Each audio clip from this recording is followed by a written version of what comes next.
एक महत्त्वाची घडामोड आहे। नागपूर आणि अमरावतीत हिंदू संघटनांनी आंदोलन केलेलं आहे। बांगलादेशातील हिंदूंवरील अत्याचाराविरोधात हे आंदोलन करण्यात आलं। नागपूरमध्ये आरएसएसनं धरणं आंदोलन केलं, तर अमरावतीत नवनीत राणा यांनी आंदोलन केलंय।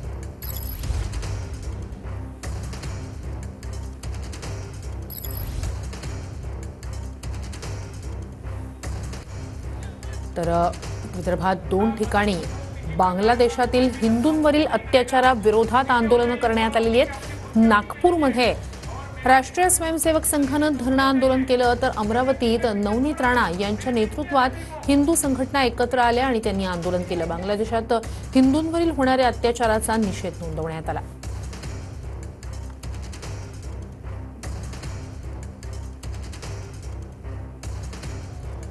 नागपूरमध्ये राष्ट्रीय स्वयंसेवक संघानं धरणं आंदोलन केलं। बांगलादेशात हिंदूंवरील होणाऱ्या अत्याचाराचा निषेध नोंदवण्यात आलेला आहे आणि या संदर्भातच नागपूर आणि अमरावतीत निषेध आंदोलन करण्यात आली।